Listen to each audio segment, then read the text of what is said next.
Bonjour à toutes et à tous, j'espère que vous allez bien. Aujourd'hui je vous retrouve avec une nouvelle vidéo sur les plantes parce que j'ai fait plutôt des bonnes affaires. Donc j'ai craqué pour quelques nouvelles plantes et je voulais aussi vous faire un petit retour sur mes manguiers car ça m'a été demandé plusieurs fois sur Instagram et aussi en commentaire à ma première vidéo. Vous avez juste ici le premier manguier qui est maintenant très grand, je l'ai mis derrière moi. Pour que vous voyez un petit peu la taille, je pense qu'il fait plus de 1m30. Je vous mettrai la taille si je le mesure. Il pousse hyper bien, il me fait plein de nouvelles têtes. Donc je suis plutôt très contente.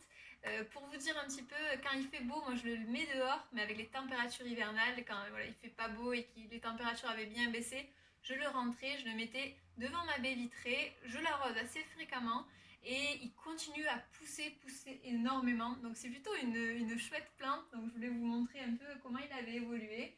Toutes les nouvelles pousses sont beaucoup plus claires en haut et petit à petit elles foncent, elles vous font comme ça de grandes feuilles et plutôt très coriaces.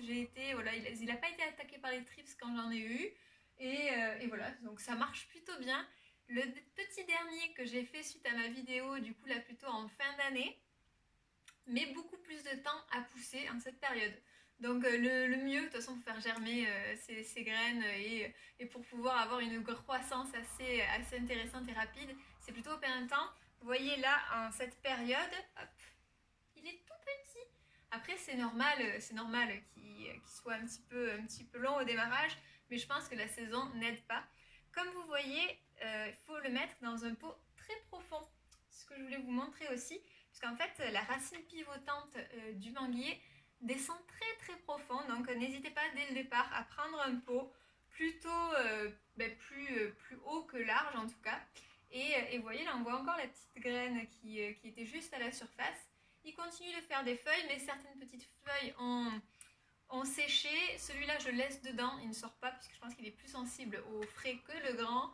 Donc voilà, je pense qu'il va falloir être patient. Je vous dirai au printemps ce qu'il devient. Mais en tout cas, voilà, il continue petit à petit à pousser, mais beaucoup plus doucement que son grand frère juste ici. Donc voilà, c'était pour la petite mise à jour manguier, pour vous donner des nouvelles. Et donc comme ça, vous le voyez en même temps que la vidéo. Hop. Faut pas hésiter non plus à le tourner en fonction du soleil, puisque vous voyez, il s'oriente aussi. Peut-être qu'un jour, il lui faudra un tuteur, puisqu'il est quand même plutôt grand, celui-là. Maintenant, passons aux plantes. Donc j'ai trouvé des plantes vraiment à petit prix. Donc c'est une bonne affaire. J'en ai trouvé dans 2 magasins. Au Cora, dans le magasin Cora, c'est pas un magasin qu'il y a partout. Nous, on en a un petit peu dans le sud, mais sinon, je sais qu'il y en a pas mal dans le nord de la France. Il y avait des plantes à 1,99 €. Donc je me suis dit que j'allais vous faire la vidéo assez vite si j'avais oublié en profiter. Il y en avait pas mal. J'ai fait mes recherches aussi sur ces plantes-là. C'est pas forcément des plantes que je connaissais avant. Vous en avez une qui est tellement mignonne. C'est celle-ci. Ça ressemble, alors je sais pas si vous verrez bien là, mais les feuilles sont hyper travaillées, en relief, très mignonnes.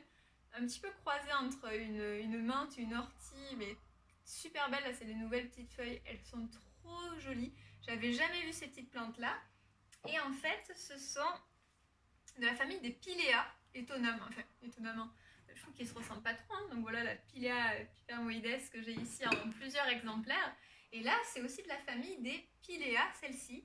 C'est la Pilea mollis qui fait partie des urticacées.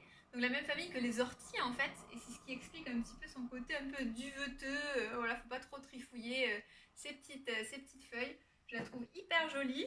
Et donc elle vient d'Amérique du Sud. On en trouve aussi en Asie. Elle va pas faire plus de 30 cm, donc elle va pas pousser autant, je pense, que l'autre Pilea que j'ai qui fait que pousser.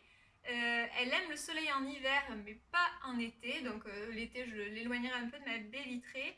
Humidité, oui. Par exemple, ils aiment bien être posés sur des petites soucoupes d'argile, vous voyez, que vous humidifiez régulièrement. Donc ça, je me le suis noté à faire également. Il faut aussi apparemment, ça je m'en étais douté, pincer les extrémités pour ne pas qu'elle se ramifie de trop et pour pouvoir garder un petit peu un côté étoffé. Vous voyez, je pense que là, c'est ce qu'ils ont fait. Ils ont pincé en haut pour pouvoir que la plante refasse des feuilles un peu plus basses. Donc, je pense que c'est bon à savoir. Donc, je me le suis noté ici. Si jamais vous avez les feuilles qui jaunissent, c'est un manque d'humidité. Et voilà, donc sinon, elle est sensible aux pucerons en termes de parasites. Voilà, pas plus que ça. Elle m'a l'air assez simple. N'hésitez pas si vous en avez de ces plantes-là à me dire vos petits conseils. En tout cas, moi voilà, c'est ce que j'ai repéré en ligne. Le substrat assez léger, apparemment, un terreau assez léger. Et puis voilà, donc elle a rejoint mes petites compagnes sur la table, puisque la table est quand même assez bien ensoleillée pour l'hiver. J'espère que ça va bien se passer. En tout cas, je la trouve très mignonne.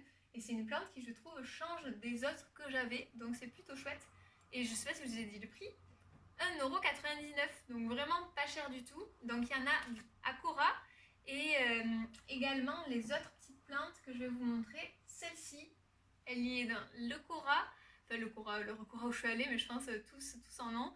Et également les Carrefour, donc ça c'est beaucoup plus présent un peu partout en France, à moins de 2€ également. Regardez ces feuilles comme elles sont hyper belles. Les feuilles sont bien découpées et je sais pas si vous verrez bien les tiges. Je suis pas sûre.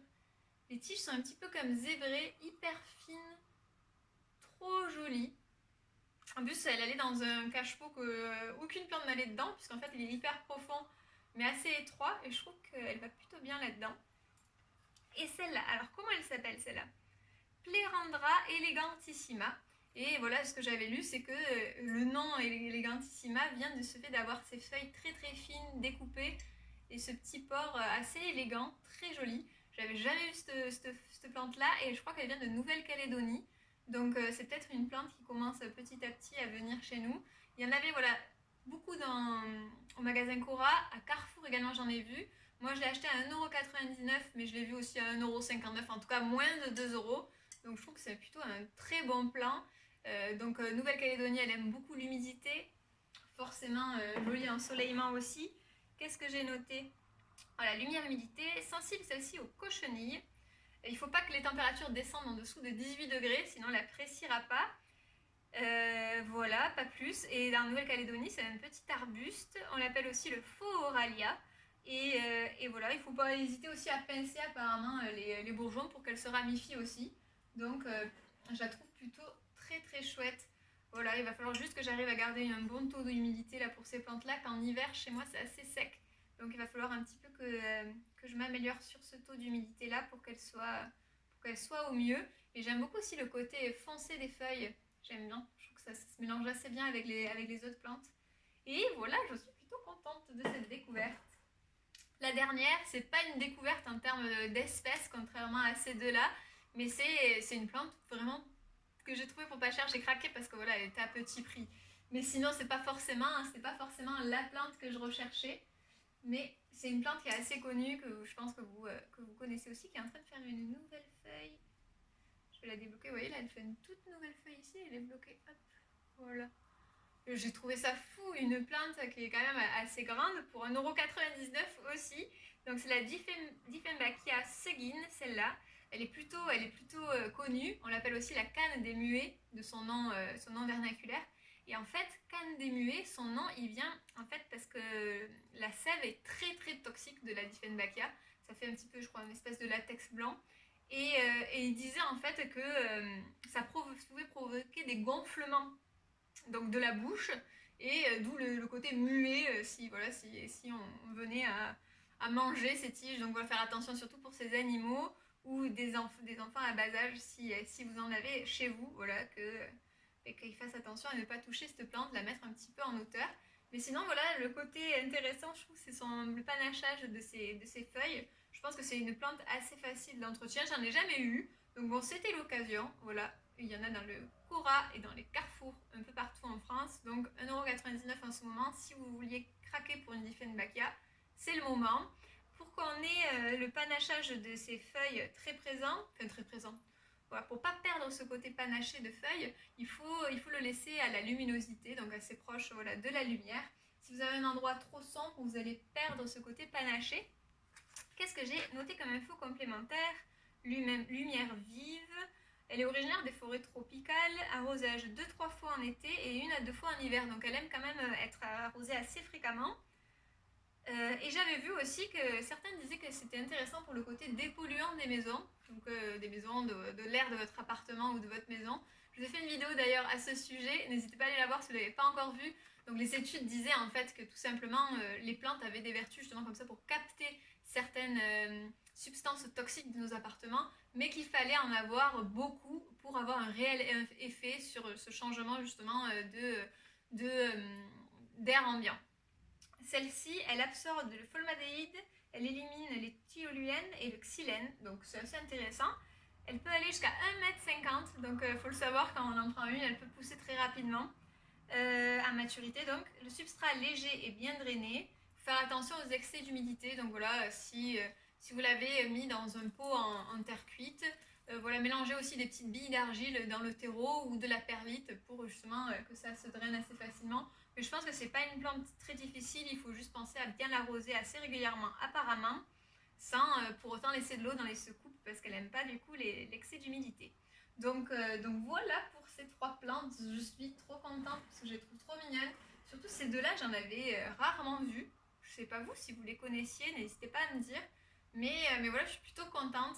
Je me suis pas ruinée, c'était vraiment des bons plans, pas très chers. Donc voilà, je voulais vous les partager si jamais vous avez ces magasins à proximité de chez vous, si vous vouliez craquer. En tout cas, voilà, il y en avait plusieurs, il y en avait plein d'autres, mais bon, moi j'ai déjà pas mal de plantes et puis je suis assez maintenant sélective. Il y avait des hypoestes, il y avait.